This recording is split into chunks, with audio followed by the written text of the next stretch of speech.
Silakan Pak Januel, naikkan doa untuk kita belajar bersama. Mari kita berdoa bersama. Allah Bapa kami yang berada di surga, Tuhan, kami datang lagi ke hadirat-Mu, yang mana pada malam hari ini kami akan mempelajari firman-Mu, yaitu Yesus Sang Pemilik surga. Tuntun kami Tuhan dari awal, pertengahan, hingga akhir. Kiranya urapi kami semua, begitu juga Bapak Roni yang memimpin pada malam hari ini ya Tuhan. Kiranya berkat rahmat anugerah selalu menyertai kami semua. Kesempurnaan dari seluruh doa ini ya Tuhan hanya kami alaskan di dalam nama Tuhan Yesus Kristus. Amin. Amin. Baik Bapak Ibu yang dikasih oleh Tuhan, hari ini kita akan belajar mengenai satu tema, Yesus Sang Pemilik Surga.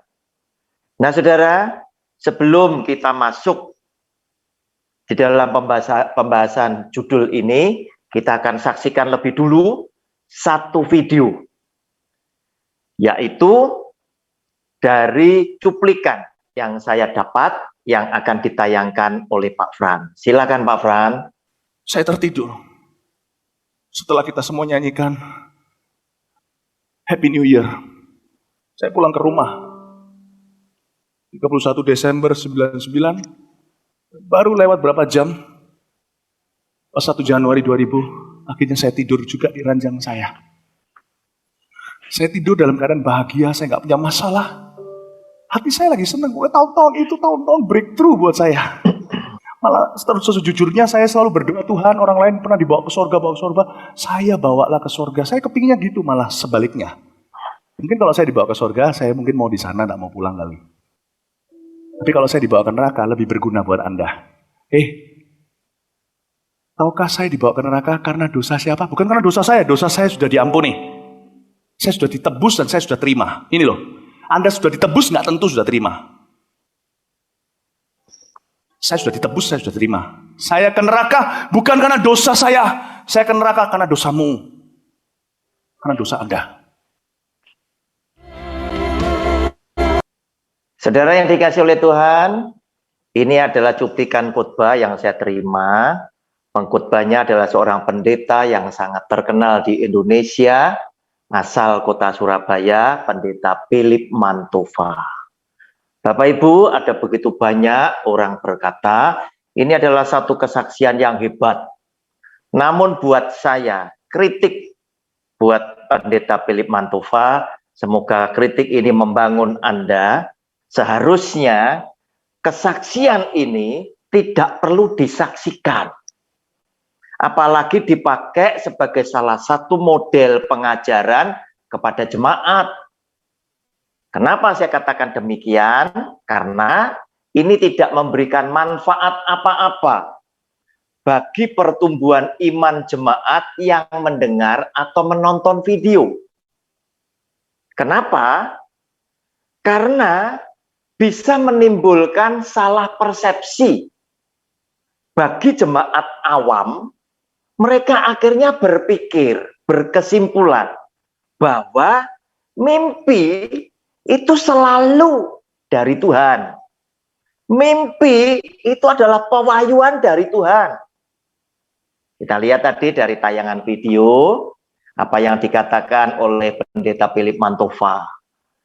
Dia merindukan sebetulnya dibawa ke surga. Karena ada banyak orang, mungkin pendeta seniornya dibawa naik turun ke surga.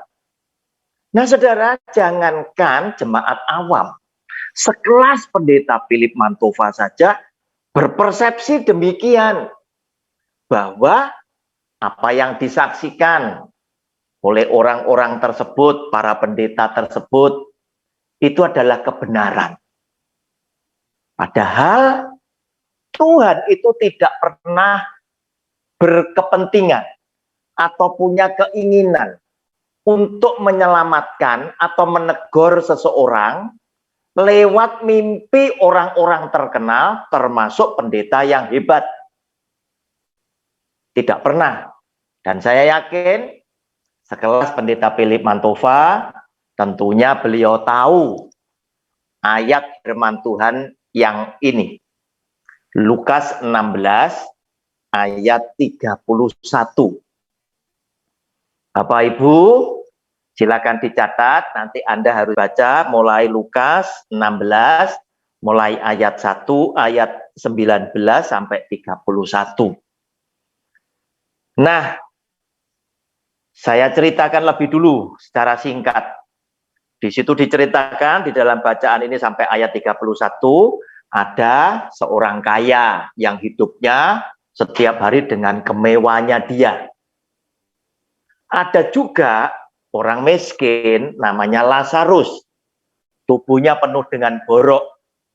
Lazarus selalu makan makanan yang jatuh daripada meja orang kaya ini. Nah, saudara, kemudian Lazarus mati, demikian pula orang kaya ini mati.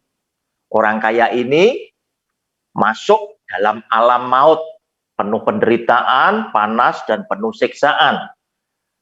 Orang kaya ini melihat Lazarus ada di dalam pangkuan Bapak Abraham di surga. Kemudian orang kaya ini bilang, Bapak Abraham, tolong dong suruh Lazarus kasih aku minum dari telunjuknya. Di sini sangat panas, aku sangat menderita. Kemudian Bapak Abraham bilang, anakku, di antara kita terbentang satu jarak yang tidak bisa terseberangi. Kamu tidak bisa ke sini, kami tidak bisa ke situ. Orang kaya ini bilang sama Bapak Abraham, terus bagaimana? Aku masih punya 5 saudara di dunia. Aku tidak ingin mereka mengalami penderitaan seperti yang aku alami. Bisa enggak? Suruh Lazarus kasih beritahu mereka agar mereka hidup benar. Dan mereka tidak sampai mengalami seperti aku. Nah, ayat 31, jawab Bapak Abraham demikian. Saudara, Lukas 16 ayat 31, yang saya yakini sekelas Pendeta Philip Mantova pasti tahulah tentang ayat yang satu ini. Kata Abraham kepadanya, jika mereka, orang-orang, semua manusia, tidak mendengarkan kesaksian Musa dan para nabi, mereka tidak juga akan mau diyakinkan sekalipun oleh seorang yang bangkit dari antara orang mati. Garis bawahi ayat 31. Artinya apa? Tuhan sudah merasa cukup untuk menegur, mengingatkan semua manusia yang masih hidup di dunia ini, cukup dengan kesaksian Musa dan kitab para nabi. Kalau orang-orang itu dengan kesaksian Musa dan kitab para nabi, mereka tidak mau diyakinkan, pastilah mereka juga tidak akan percaya. Walaupun Tuhan itu mengutus seorang yang dibangkitkan dari antara orang mati. Apalagi hanya karena mimpi. Nah, saudara, saya berkeyakinan Pendeta Philip Mantova pasti tahu ayat yang satu ini. Cuman saya tidak ngerti kenapa ini harus disaksikan sehingga membuat kagum dan takjub semua jemaat yang mendengarkannya, bahkan semua yang menonton videonya. Saudara, kekaguman mereka wajar karena mereka tidak mengerti tentang isi Alkitab. Mohon maaf bicara, karena mereka kebanyakan adalah jemaat awam yang butuh dituntun oleh pengajar-pengajar yang memberitakan dengan jujur tentang kebenaran firman Tuhan. Nah, saudara, apalagi hanya karena mimpi. Sangat lemah. Yang pertama, belum tentu mimpi itu selalu berasal daripada Tuhan. Kemudian yang kedua, Tuhan katakan, percuma hanya untuk menegur, menyelamatkan beberapa orang, seperti yang dikatakan beliau tadi. Tuhan kirim orang-orang ini tadi yang dibangkitkan daripada orang mati, percuma jika mereka dengan kesaksian Musa dan kitab para nabi, mereka tidak percaya, itu pun juga akan percuma. Namun saya tidak tahu apakah ini merupakan upaya dari seorang Philip Mantova untuk membuat dia menjadi salah satu figur yang begitu dikagumi oleh jemaatnya, oleh pendengarnya, sehingga suatu hari kelak, apapun yang diutarakan oleh beliau, beliau bisa pakai nama Tuhan dengan bilang, Tuhan titip pesan sama saya, atau ada makrifat baru yang datang dari Tuhan untuk saya, dan lain sebagainya. Saudara, Yesus sang pemilik surga, dunia dengan segenap isinya, surga dan neraka adalah tempat yang oleh Tuhan dijadikan sebuah misteri yang tidak pernah bisa diketahui oleh manusia siapapun. Manusia hanya bisa mengetahui kelak ketika rohnya ditempatkan oleh Tuhan ada di neraka atau ada di surga. Anda bisa pelajari di dalam Alkitab bahwa neraka dan surga, silakan dicari, tidak pernah Tuhan bicara secara terperinci. Keadaannya seperti apa, siapa saja yang sudah tinggal di sana, tidak pernah disebutkan.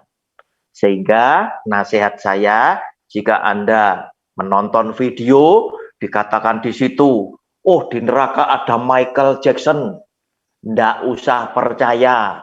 Di situ ada banyak pendeta disiksa, ndak usah percaya. Kita tidak pernah tahu. Yang tahu cuma Tuhan sendiri dan manusia nanti yang mati dan rohnya itu ditempatkan di neraka atau di surga, mereka baru tahu keadaan masing-masing. Saudara, Kisah Rasul pasal 1 ayat 8 sampai dengan 11 berkata demikian. Ini yang akan membandingkan apa yang dilakukan oleh Tuhan Yesus dan para pembicara pengajar zaman sekarang. Para pengajar zaman sekarang itu hanya mengandalkan, dasarnya cuma mimpi. Terus kemudian mimpi diklaim sebagai Tuhan, memberikan mimpi, Tuhan berbicara dan lain sebagainya. Saudara, mari kita baca. Tetapi kamu akan menerima kuasa kalau Roh Kudus turun ke atas kamu, dan kamu akan menjadi saksiku di Yerusalem dan di seluruh Yudea dan Samaria dan sampai ke ujung bumi. Sesudah ia mengatakan demikian, terangkatlah. Ia disaksikan oleh mereka, dan awan menutupnya dari pandangan mereka. Ketika mereka sedang menatap ke langit, waktu ia naik itu, tiba-tiba berdirilah dua orang yang berpakaian putih dekat mereka dan berkata kepada mereka, hai orang-orang Galilea, mengapakah kamu berdiri melihat ke langit? Yesus ini yang terangkat ke surga, meninggalkan kamu, akan datang kembali dengan cara yang sama seperti kamu melihat dia naik ke surga. Saudara, apa yang dilakukan oleh Tuhan Yesus ketika dia buat mukjizat, kejadian yang menakjubkan, kejadian ajaib yang di luar pikiran kita. Dia selalu hadirkan saksi, tidak satu Minimal 3. Atau bisa lebih, bahkan bisa 500. Ketika dia naik ke surga, ada 500 mata yang menyaksikan. Nanti saya tunjukkan ayatnya. 3 orang minimal, yaitu ketika Tuhan Yesus dimuliakan di atas gunung.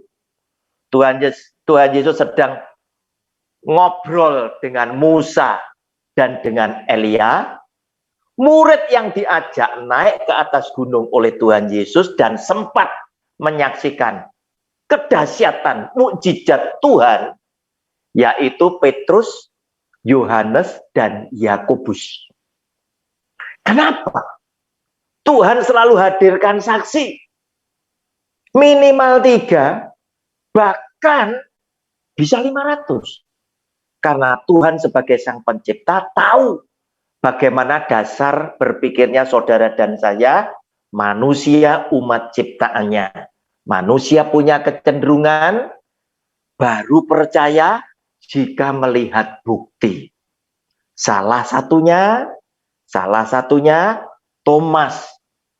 Thomas langsung ketika para rasul berkata, Thomas, kami melihat Yesus Tuhan kita itu bangkit, hidup kembali, dia menampakkan diri kepada kami. Apa yang dikatakan Thomas?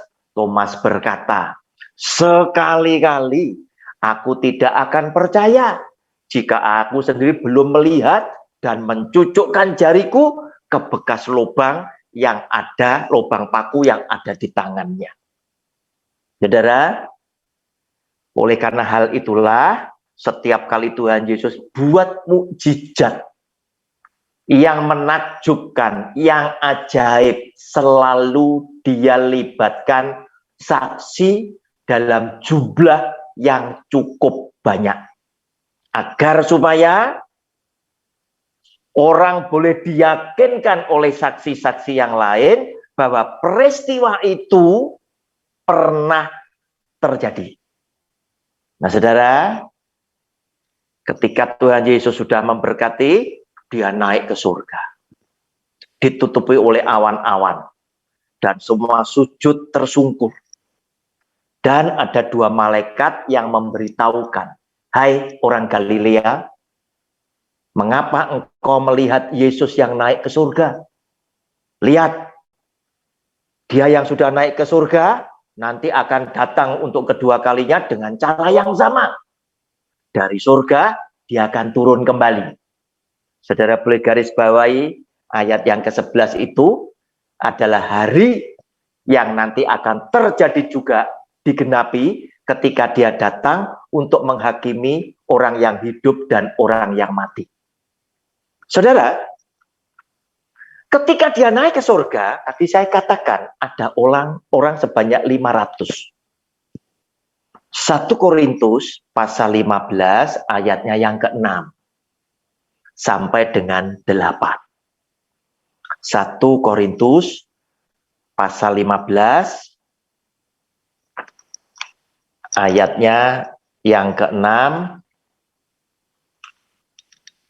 1 Korintus pasal 15 ayat 6 sampai dengan 8. Sesudah itu ia menampakkan diri kepada lebih dari 500 saudara sekaligus.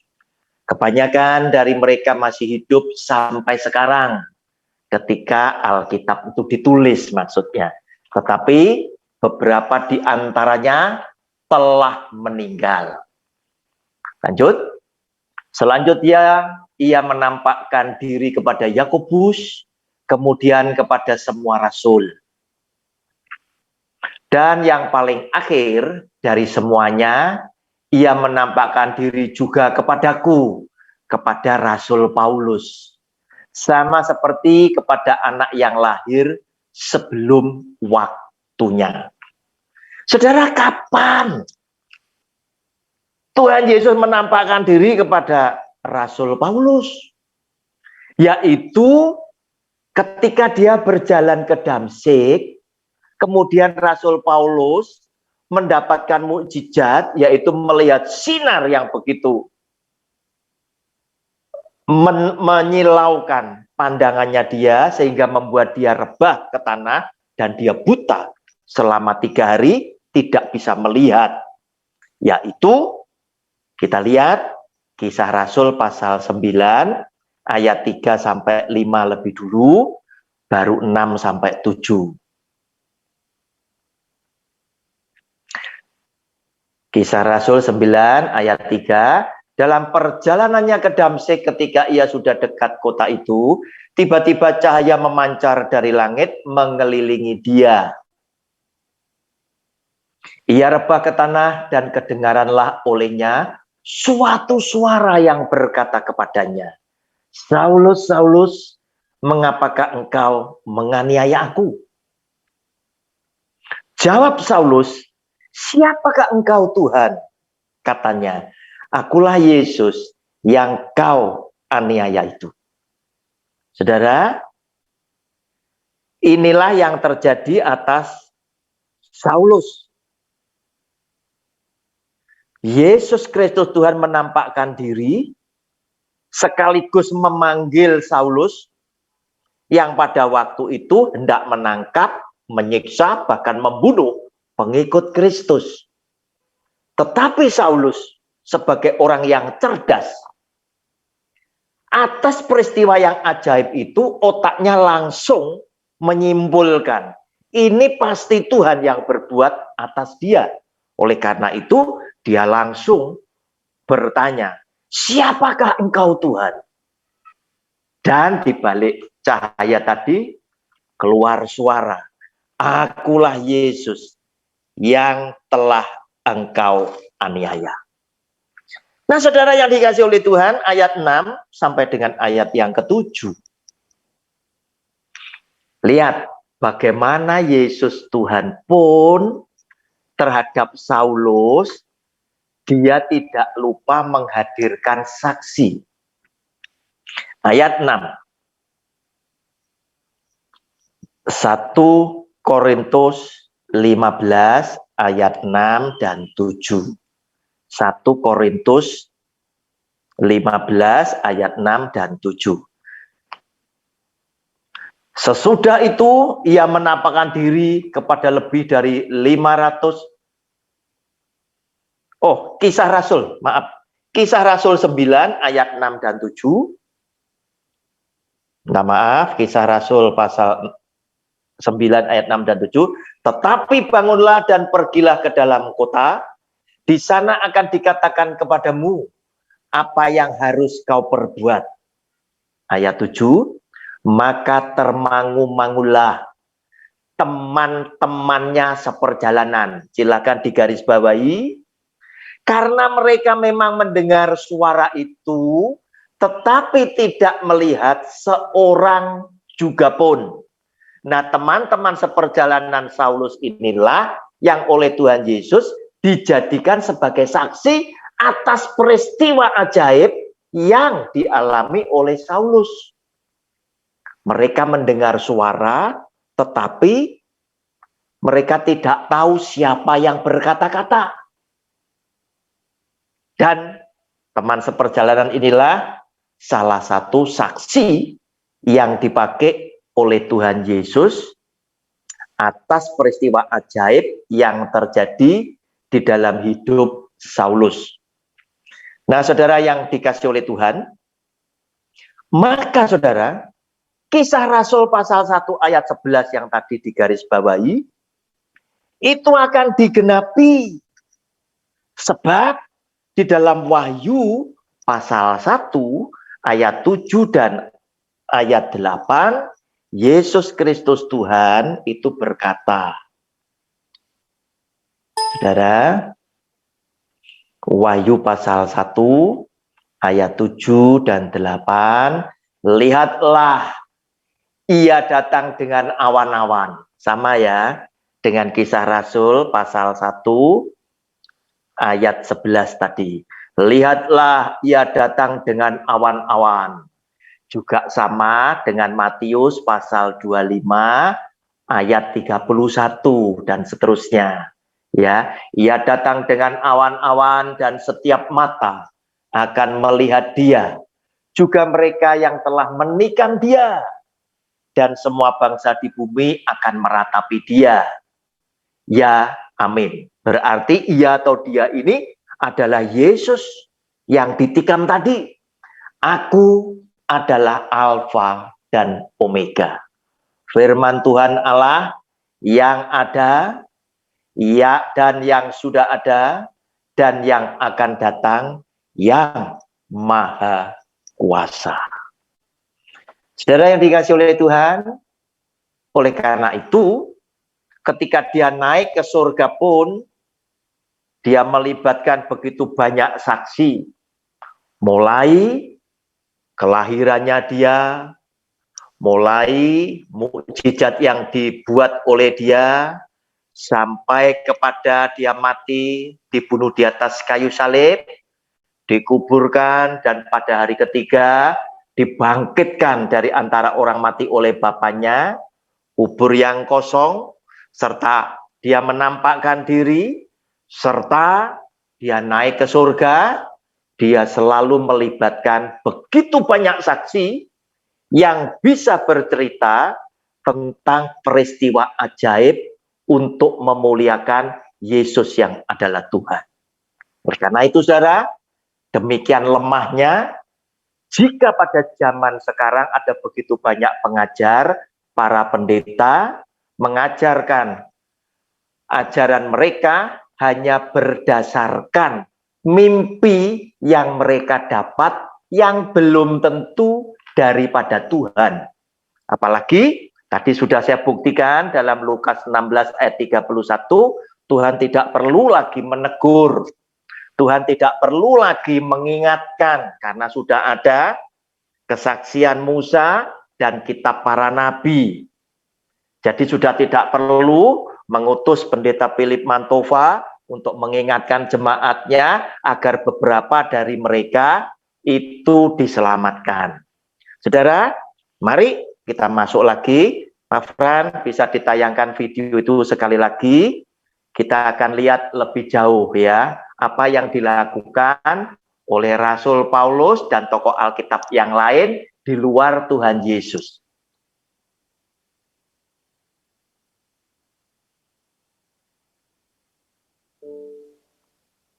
Saya tertidur.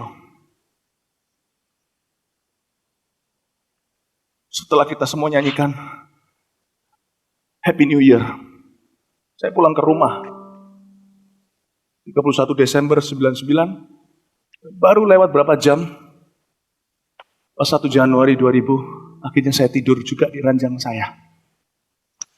Saya tidur dalam keadaan bahagia, saya nggak punya masalah.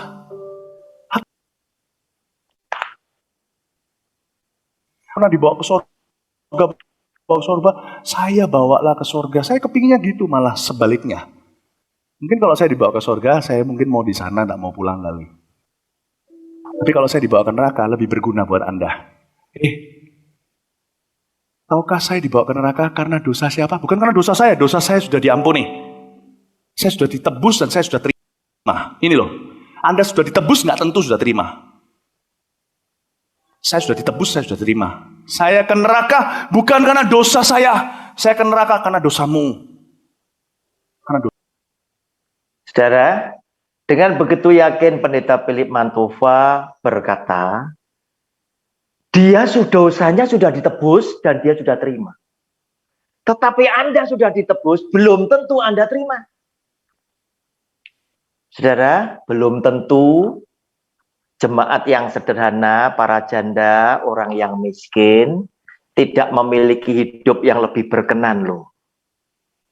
Sebab Tuhan mengasihi orang-orang yang sungguh tidak memiliki apapun, tetapi hidupnya sepenuhnya bersandar kepada Dia.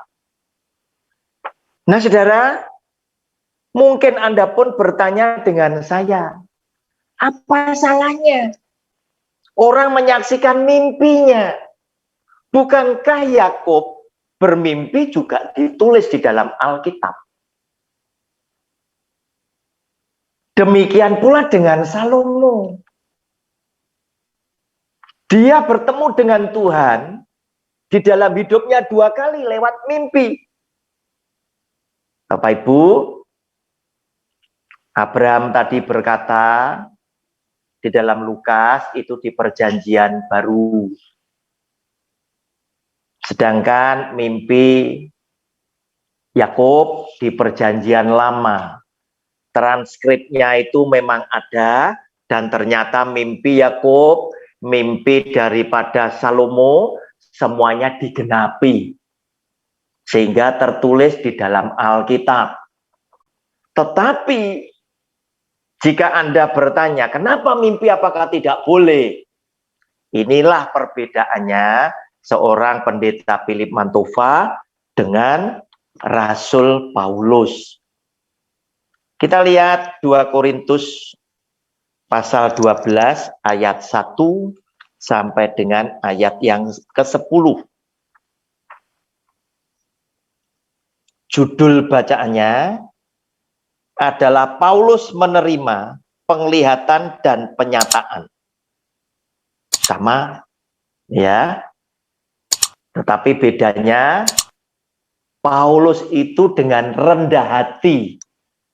Kerendahan hati. Dia tidak mau mengakui bahwa itu dia. Aku harus bermegah sekalipun memang hal itu tidak ada faedahnya. Namun demikian aku hendak memberitakan penglihatan-penglihatan dan penyataan-penyataan yang kuterima dari Tuhan. Faedah tidak ada. Aku tahu tentang seorang Kristen 14 tahun yang lampau. Entah di dalam tubuh aku tidak tahu, entah di luar tubuh aku tidak tahu.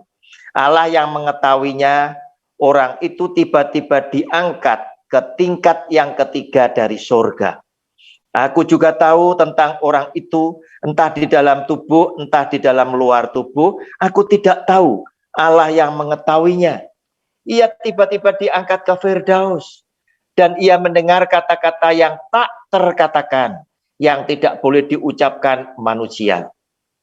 Atas orang itu, aku tidak bermegah, tetapi atas diriku sendiri aku tidak akan bermegah selain atas kelemahan-kelemahanku.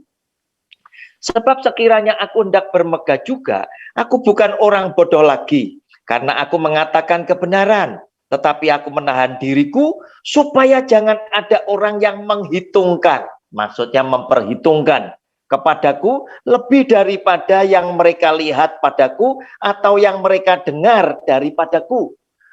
Paulus takut jangan sampai dia dikultuskan. Dan supaya aku jangan meninggikan diri karena penyataan-penyataan yang luar biasa itu, maka aku diberi suatu duri di dalam dagingku, yaitu seorang utusan iblis untuk menggocoh aku, supaya aku jangan meninggikan diri.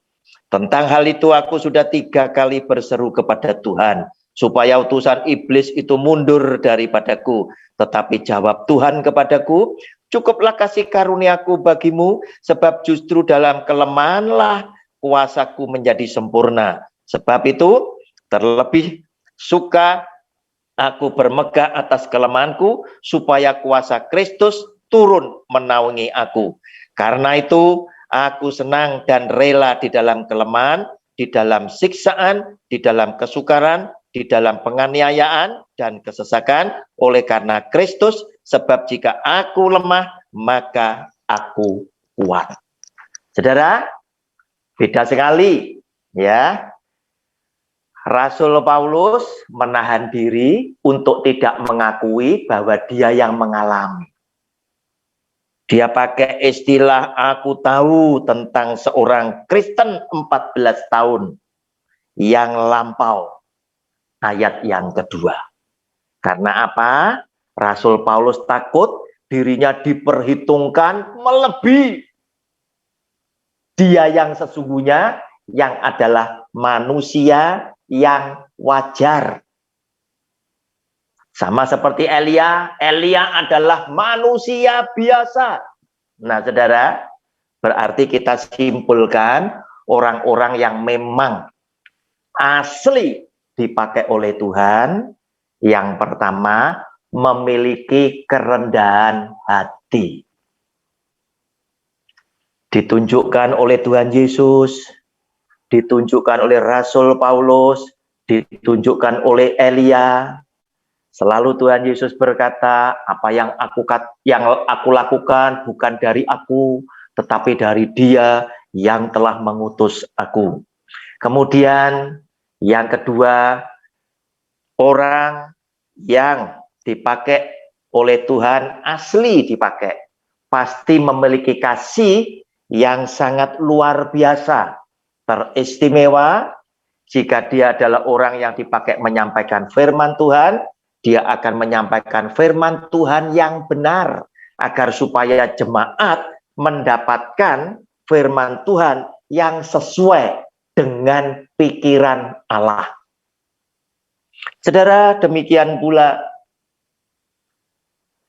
yang ketiga, orang yang dipakai oleh Tuhan hidupnya semakin hari semakin serupa dengan Kristus sebagai Tuhan yang mengutus dia, yang menunjukkan kehidupannya meninggalkan keduniawian.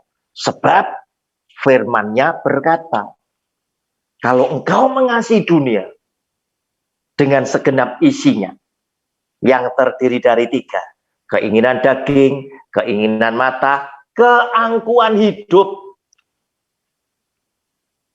ya, engkau menjadi musuh Allah. Nah, saudara, kalau engkau adalah pelayan Tuhan yang asli, pasti sesuatu yang sifatnya keduniawian akan jauh dari hidupmu bersama keluargamu. Nah, saudara yang dikasih oleh Tuhan, namun apa yang terjadi? Firman Tuhan sudah sering menulis kepada kita, memperingatkan kepada kita. 2 Timotius pasal yang keempat, ayat 1 sampai dengan ayat yang keempat. 2 Timotius pasal yang keempat, ayat 1 sampai dengan ayat yang keempat. Di hadapan Allah dan Kristus Yesus yang akan menghakimi orang yang hidup dan yang mati, aku berpesan dengan sungguh-sungguh kepadamu demi penyataannya dan demi kerajaannya. Beritakanlah firman, siap sedialah baik atau tidak baik waktunya. Nyatakanlah apa yang salah, tegurlah dan nasihatilah dengan segala kesabaran dan pengajaran. Karena akan datang waktunya, orang tidak dapat lagi menerima ajaran sehat. Tetapi mereka akan mengumpulkan guru-guru menurut kehendaknya untuk memuaskan keinginan telinganya. Mereka akan memalingkan telinganya dari kebenaran dan membukanya bagi dongeng. Saudara, namun apa yang terjadi bisa kita saksikan sendiri, bahwa di zaman sekarang ada begitu banyak jemaat yang senang mendengarkan baik kesaksian maupun khotbah maupun pengajaran yang menyimpang dari kebenaran firman Tuhan, yang lebih banyak isinya seperti dongeng-dongeng. Saudara, ingat, apa yang dilakukan oleh Kristus adalah petunjuk buat kita semuanya. Segala sesuatu yang ajaib, yang menyangkut keselamatan, yang menyangkut surga dan neraka, yang menyangkut segala yang menakjubkan, itu adalah wilayah milik Tuhan. Dan Tuhan pun selalu membuat mukjizat dengan menghadirkan banyak saksi. Tuhan Yesus memberkati saudara dan keluarga, sebagaimana Tuhan Yesus memberkati saya bersama keluarga. Amin. Silakan Bapak Ibu yang dikasih oleh Tuhan, kita masih punya waktu 1 jam. Siapa yang mau membuka lebih dulu dengan pertanyaan? Ada Pak Januel, Pak Junwi, ada Bu Christine dari Perancis, silakan. Ada Peter, Gembala Sidang dari Nganjuk, Pak Huntal Sagala, silakan yang mau bertanya. Terima kasih Pak Roni. Silakan Pak Saya Januel, ya. Yang sebetulnya sederhana pertanyaannya. Iya. Terus ini saya katakan itu bukan itu bukan pendeta kalau saya katakan. Gembala-gembala ini yang diteladani, yang nggak bener ini terus siapa? Gitu loh. Iya. Sementara apa yang kita pelajari, kita perdalam, bahkan ini saya catat di hati kami, orang-orang yang berkenan di hadapan Tuhan Yesus, yaitu ada 3 tadi, 1 kerendahan hati, kasih yang sangat luar biasa, menyampaikan firman Tuhan yang sesuai dengan keinginan Allah. Iya. Hidupnya semakin hari semakin kalau serupa dengan Kristus. Itu Pak Roni, matur suwun, pertanyaannya itu aja. Iya, terima kasih Pak Januel. Jadi saya yakin tadi dalam penjelasan saya, sekelas pendeta Philip Mantova yang sangat terkenal di Indonesia, semestinya beliau tahu ya tentang ayat firman Tuhan yang ada di Lukas 16 ayat 31 tadi. Bahwa Tuhan sudah tidak pernah punya kepentingan untuk mengingatkan dengan mengirimkan orang yang dibangkitkan daripada orang mati sekalipun. Sebab di situ Tuhan sudah memberikan peringatan lewat kesaksian Musa dan kitab para nabi. Nah, apalagi mimpi, begitu loh, ya. Wong namanya Tuhan aja sudah bilang kok. Walaupun ada orang mati yang tak bangkitkan, kemudian tak suruh. Di situ konteks bacaannya, datang kepada 5 saudaranya orang kaya itu kan. Atau kalau diperluas, datang kepada manusia zaman kita masih hidup ini sekarang kan. Tuhan bilang, mereka tidak bisa. Nah, tetapi kenapa hal ini banyak dilakukan oleh pembicara zaman sekarang? Dugaan saya, semoga salah. Mungkin mereka sedang membangun pengkultusan diri ini tadi agar supaya kelak di kemudian hari, kalau ini berhasil, dia akan menjadi orang yang di hadapan jemaatnya, apapun yang dia katakan, itu tidak bisa salah, sebab pakai atas nama Tuhan. Perlu diketahui video ini tahun 2000. Hari ini 2022, berarti 22 tahun yang lalu, ketika beliaunya masih usianya muda. Ya, masih usianya muda. Bisa saja di usia mudanya beliau kilaf, lupa dengan ayat yang saya tunjukkan. Lukas 16:31. Tetapi jika beliau tahu dan disengaja, hati-hati. Amsal 24 ayat 8. Silakan ditayangkan Pak Fran. Hati-hati.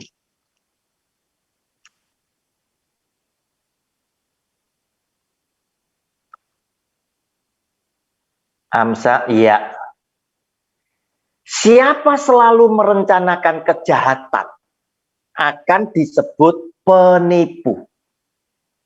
Kalau Anda sudah tahu, terus kemudian timbul dari dalam hati niat jahat. Biarkanlah mimpi ini bisa tak pakai untuk mengangkat namaku. Mumpung jemaat lagi hangat dengan aku. Saudara, padahal Anda tahu ayat Lukas 16:31. Atau mungkin sebelum kau saksikan, engkau gumulkan ayat ini.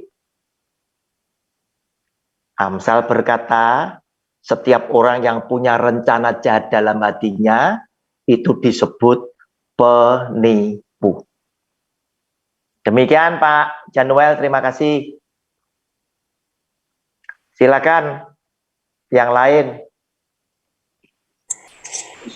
Saya Pak. Boleh tanya, Shalom. Pak? Silakan. Sebentar Pak Untal, biar Bu Christine, habis ini Pak Untal. Silakan. Terima kasih untuk kesempatan bertanya. Luar biasa saya katakan kita dikasih pengajaran yang sehat ya. Terima Makanya kasih. khotbah atau sharing dari Pak Roni karena tidak takut seperti tadi. Butuh saksi yang berani memberitakan firman Tuhan bukan untuk dirinya sendiri dan kami sangat terberkati. Ya Terima tadi kasih, Bapak Bu. ciri-ciri hamba Tuhan yang benar itu adalah dia memiliki kerendahan hati, dia hidup dalam kasih, hidupnya semakin hari semakin serupa dengan Kristus. Serupa dengan Kristus. Tapi kalau kita lihat sekarang itu banyak yang berbanding terbalik, Pak. Ya, banyak yang mengikuti keinginan daging, keinginan mata, bahkan keangkuhan dunia. Ya, pertanyaan saya, Pak, bagaimana tanggapan Bapak tentang hamba Tuhan yang menerima sumbangan 47 miliar. Apakah juga termasuk di dalam sini? Thank you. Terima kasih, Bu. Saya bahas dulu kembalinya kepada Alkitab. Ya, kembali kepada Alkitab. 1 Yohanes pasal 2 ayat 15 dan 16. Supaya ada dasarnya. Janganlah kamu mengasihi dunia dan apa yang ada di dalamnya. Jikalau orang mengasihi dunia, maka kasih akan Bapa tidak ada di dalam orang itu. Sebab semua yang ada di dalam dunia, ternyata dunia isinya ini, yaitu keinginan daging, keinginan mata, serta keangkuhan hidup, bukanlah berasal dari Bapa, melainkan dari dunia.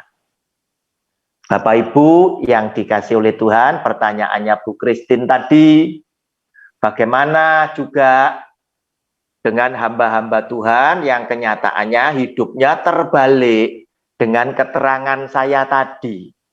Keterangan saya tadi dasarnya ayat Alkitab loh. Bahwa Rasul Paulus dengan kerendahan hati dia tidak mau diperhitungkan lebih daripada dirinya sesungguhnya. Sampai-sampai dia menyamarkan diri, tidak berani ngakui bahwa dirinya. Dia pakai istilah di dalam ayat yang kedua. Aku mengenal 14 tahun yang lalu seorang Kristen. Nah, padahal dirinya sendiri. Nah, mereka hidup dengan gaya hidup yang hedonis. Mewah dan lain sebagainya. Pastilah saya katakan orang yang demikian bukanlah hamba Tuhan yang dipakai oleh Tuhan asli, secara asli. Sebab apa? Anda lihat,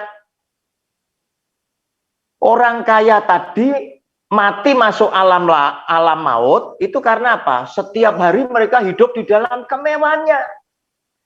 Tidak pernah memperdulikan yang namanya Lazarus dan orang miskin lainnya dengan makanan yang layak. Tetapi Lazarus dikatakan makan dari makanan yang jatuh daripada meja orang kaya itu. Bahkan oleh karena banyak boroknya, anjing datang menjilat borok Lazarus. Dan itu dibiarkan. Akhirnya orang kaya ini mati dan dia masuk ke dalam alam maut. Dia menderita siksaan dan lain sebagainya. Nah Bapak Ibu, kemudian ditarik lagi. Bagaimana Pak dengan pendeta yang terima dana sumbangan BOTI tadi dari pemerintah DKI, ya, bukan dari pribadi Pak Anies, ya. Bagaimana, Bapak Ibu? Ya, disinilah kita bisa menyaksikan lemahnya iman. Iman itu jangan kalah dengan duit. Tetapi iman dan duit itu tipis sekali jaraknya. Ada pepatah yang bilang begini, setiap orang itu ada harganya. Misal, seseorang disuap dengan 1 miliar, dia tidak mau. Barangkali 10 miliar bisa goyang. Mungkin 10 miliar tidak mau. Kalau 100 miliar bagaimana? Bisa goyang dia punya iman. Nah saudara, kita lihat. Menyedihkan sekali ternyata iman kekristenan para sahabat-sahabat kita cuma sedemikian saja sudah goyah. Sehingga apa yang dia lihat, dia tidak bisa berpikir secara realistis. Terus kemudian di dalam sambutan cenderung sambutan itu menyanjung-nyanjung. Padahal saya ingin sampaikan, orang Kristen sesungguhnya itu punya hak atas segala yang sudah dianggarkan oleh pemerintah daerah. Namun yang saya sering prihatin, tidak banyak orang Kristen yang tahu berapa anggaran untuk kita semuanya. Sehingga terkadang bisa saja turun, jumlahnya tidak sesuai dengan yang dianggarkan. Dan harusnya sebagai hamba-hamba Tuhan untuk menyampaikan ungkapan terima kasih kepada Pak Anies yang sebagai gubernur, pemerintahnya ini sudah memberikan boti ini tadi, berikanlah sambutan yang normatif saja, tidak usah mendayu-dayu, tidak usah menyanjung-nyanjung, sehingga sanjungan Anda akhirnya ditangkap oleh masyarakat secara luas. Bukan Kristen saja, tetapi secara luas, Anda itu keliru karena Anda tidak melihat dengan mata rohani yang tajam. Demikian Bu Christine. Ada yang kurang jawaban saya, silakan ditanyakan kembali. Matur suwun Pak. Terima Sudah kasih. sangat. Sudah ya. Terima kasih Bu Christine. Silakan Pak Huntal Sagala. Baik Pak, terima Ya. kasih Pak Evangelis Roni yang sudah mewafatkan firman Tuhan buat kita pada malam ini. Sungguh diberkati. Terima kasih. Yang intinya pemberitaan firman Tuhan yang Bapak sampaikan supaya kita hamba Tuhan merendahkan hati, ya, sama seperti Paulus menahan diri. Ya. Menahan diri supaya tidak memuliakan dirinya sendiri, ya. Ya. Terus orang yang dipakai Tuhan itu semakin hari semakin serupa dengan Kristus, begitu ya Pak ya? Iya. Nah kalau kita mau dipakai Tuhan, kita menjauhkan segala kedagingan yang bertentangan dengan Tuhan. Tadi Pak, Bapak putarkan tadi video, ya bolehlah dikatakan mewakili hamba Tuhan. Ya Tuhanlah yang tahu, pendeta-pendeta hamba Tuhan yang melayani motivasinya apa gitu ya. Nah, Iya. saya sangat sedih menonton video tadi Pak. Iya. Kenapa sedih? Kita sebagai hamba Tuhan masih ada motivasi seperti tadi, hamba Tuhan yang kita lihat tadi, Pak Philip ya, apa namanya, motivasinya. Kalau kita lihat ya, kita di bumi ini berapa lama sih? Ya kan? Iya. Ending kita kan hidup yang kekal. Betul. Memiliki di surga bersama Tuhan Yesus kan? Ya Pak? Iya. Iya.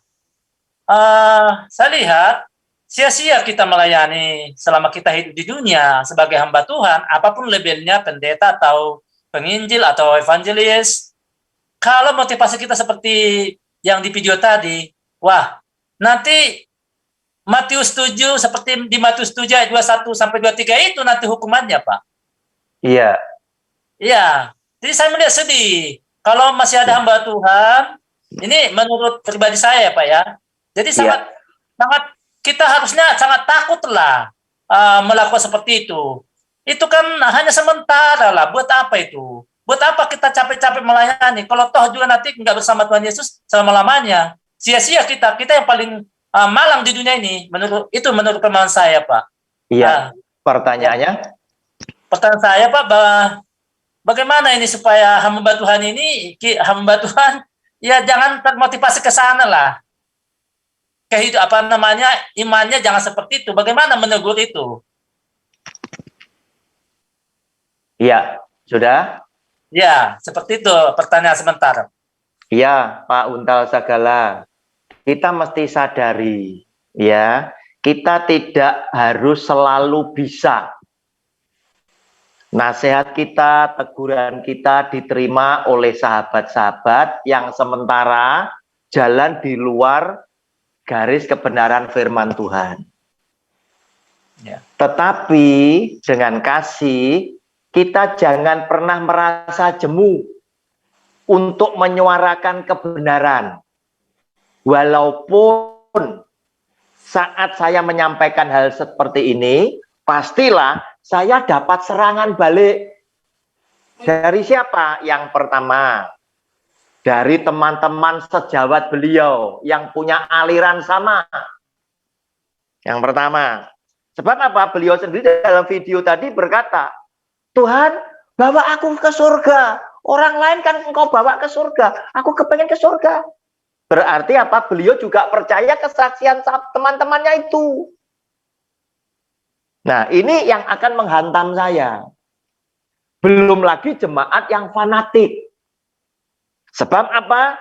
Di dalam video tadi beliau berkata apa? Dengan saya dibawa ke neraka itu keuntungan buat Anda. Ya, supaya lewat saya bisa menegur. Barangkali ada beberapa yang diingatkan ini bisa diselamatkan. Sepertinya Bapak Pendeta Philip Mantova ingin sekali menunjukkan bahwa saya ini gembala sidang kalian yang bertanggung jawab atas keselamatanmu.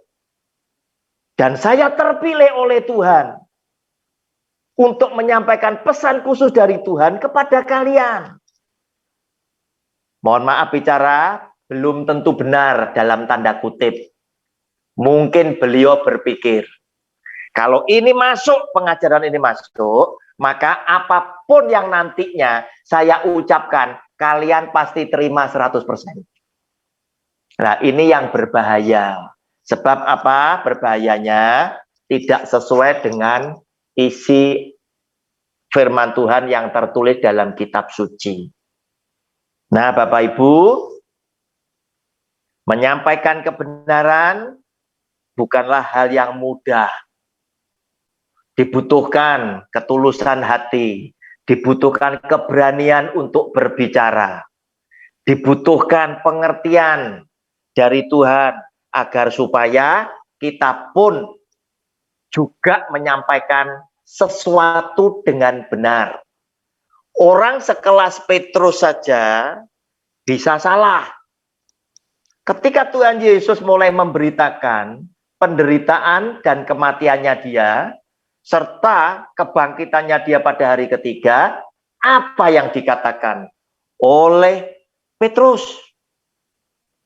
Petrus berkata, kita lihat saja, tampilkan Matius pasal 16, ayat 21 sampai dengan 23. Sejak waktu itu Yesus mulai menyatakan kepada murid-muridnya bahwa ia harus pergi ke Yerusalem dan menanggung banyak penderitaan dari pihak tua-tua, imam-imam kepala dan ahli-ahli Taurat, lalu dibunuh dan dibangkitkan pada hari ketiga. Tetapi Petrus menarik Yesus ke samping dan menegur dia. Katanya, Tuhan, kiranya Allah menjauhkan hal itu. Hal itu sekali-kali takkan menimpa engkau. Maka Yesus berpaling dan berkata kepada Petrus, enyahlah iblis. Engkau suatu batu sandungan bagiku, sebab engkau bukan memikirkan apa yang dipikirkan Allah, melainkan apa yang dipikirkan manusia. Nah, ini bukti sekelas Petrus, bisa saja pikiran Petrus tidak sinkron dengan pikiran Tuhan. Petrus berpikir, Yesus kan anak Allah. Dia pasti bisa segalanya. Dan peristiwa buruk tidak akan pernah terjadi di dalam kehidupannya. Tetapi Yesus Kristus Tuhan justru berkata, enyahlah engkau iblis. Sebab engkau memikirkan apa yang dipikirkan manusia, bukan yang dipikirkan oleh Tuhan. Nah, saudara, lihat. Kalau Anda berpikir seperti Petrus, pastilah engkau pasti akan selalu berkata, segala yang baik akan selalu dialami oleh engkau yang setia kepada Tuhan. Engkau pasti akan khotbahkan seperti itu. Dan ini bertentangan dengan Alkitab. Ternyata para rasul ditambah Rasul Paulus, ditambah para murid, hidupnya, matinya sangat tragis. Padahal mereka sangat setia dan berani mempersembahkan nyawa untuk Kristus Tuhan kita semuanya. Demikian Pak Untal Sagala, terima kasih. Baik, terima kasih Pak atas penjelasannya. Tuhan Terima memberkati. kasih. Amin. Barangkali ada yang lain, silakan. Mic-nya dibuka, langsung bersuara. Silakan. Ada Bu Rida, ada Pak Michael, Bu Tati, Nenek, Pak Yuce, Bu Endang. Silakan.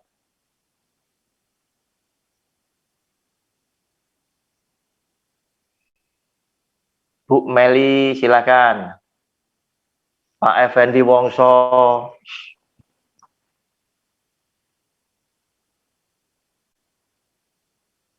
Pak Januel, ada lagi? Pak Michael ada? Cukup Pak Roni untuk kami. Terima kasih. Pak Michael ada? Pak Damai Dalio? Iya Pak, Shalom. Shalom, silakan Pak. Iya, saya mendengarkan dari tadi, menjadi hamba Tuhan, pemberita firman yang serupa dengan Kristus tadi Pak. Ini bisa juga diplesetkan Pak sekarang ini. Iya. Saya dulu masih belum hamba Tuhan Pak, masih pengerja biasa. Iya. Saya itu bangga dengan satu hamba Tuhan, tapi tidak saya sebut namanya. Iya. Hamba Tuhan besar ini Pak. Iya. Kakak kandung dari gembala saya. Iya. Kebetulan waktu hari Natal, dia diminta untuk mengisi acara khotbah di tempat gereja saya. Tadinya yang saya melihat dia ini hamba Tuhan besar itu sangat bangga saya, Pak. Mungkin inilah pekerjaan Tuhan yang dilakukan dengan sungguh-sungguh, hasilnya seperti ini. Dia Iya. terkenal. Tapi ternyata setelah saya tahu, Pak, kebetulan saya bagian asar. Asar itu Iya. penerima tamu, Pak. Iya. Waktu beliau datang di depan pintu gereja, ada security di depan itu yang mengatur. Dia katakan begini, maaf Pak, sudah baik security-nya. Maaf Pak, tempatnya penuh. Bapak di depan saja Pak. Masih masuk ke dalam Pak, dia paksa masuk ke dalam. Dia katakan di stop, maaf Pak, nanti Bapak lebih repot di dalam, kecil jalannya. Mendingan di depan, ada tempat lebih lega. Saya akan berikan Bapak tempat yang bagus. Turun Pak, ini hamba Tuhan. Ditampar itu security Pak. Saya ini lagi perlu waktu. Saya itu mau khotbah. kamu tidak tahu saya butuh tempat yang lebih dekat. Di sini saya kaget, Pak. Ternyata dengan apa yang dilihat selama ini, itu bisa disandiwarakan ternyata, Pak. Bisa ditutupi dengan kesabaran yang kelemah lembutan yang sandiwara, Pak. Tapi di balik itu ada satu hal yang kekerasan yang luar biasa. Bagaimana menurut Bapak seperti ini? Terima kasih. Terima kasih Pak Michael. Makanya firman Tuhan itu ngajar kepada kita Yesus Kristus Tuhan kita, karena Dia adalah Tuhan Sang Pencipta. Dia tahu tentang Anda dan saya. Oleh karena itu, Dia itu pun juga ngajar agar supaya Anda tidak mudah-mudah kagum dengan seseorang oleh karena dia pandai berkhotbah atau apa saja. Sebab Anda belum tahu, karena Anda bukan sahabat dekatnya. Dan Dia berkata, untuk mengetahui pohonnya, kamu harus tahu buahnya. Orang di luar boleh kelihatan lembut. Sebab setiap manusia, apalagi kalau dia semakin pinter, manusia ini diajar dengan etika bergaul. Kalau yang begitu tidak baiklah dilihat orang. Itu manusia tahu, semakin pinter dia semakin kaya perbendaharaan ini. Sehingga dia bisa memerankan hidupnya begitu sempurna di atas panggung, di depan masyarakat. Tetapi Tuhan berkata, di hadapanku semuanya telanjang. Seringkali borok daripada seseorang itu terbongkar oleh karena apa? Oleh karena para karyawan yang tinggal di rumahnya dia satu hari 24 jam. Pembantu yang tinggal di dalam sebuah rumah tangga itu adalah wartawan yang hebat. Kalau Anda tidak punya hati yang asli seperti itu, pasti Anda tidak bisa memperlakukan Anda punya pembantu. Itu manusiawi sekali. Dan disitulah sebetulnya iman kita sebagai orang Kristen diuji oleh Kristus ketika kita harus menjalankan hukum kasih-Nya. Kasihlah kepada Tuhan Allahmu dengan segenap hatimu, segenap jiwamu, segenap akal budimu. Kasihlah sesamamu manusia seperti dirimu sendiri. Tidak bicara agama, tidak bicara warna kulit, tidak bicara tentang status sosial ekonomi, tingkat pendidikan, umur, dan lain sebagainya. Tetapi sesama saudaraku yang paling hina ini. Dan teristimewa ketika Anda berhadapan dengan orang yang menurut otak kita, mereka ada di bawah kita.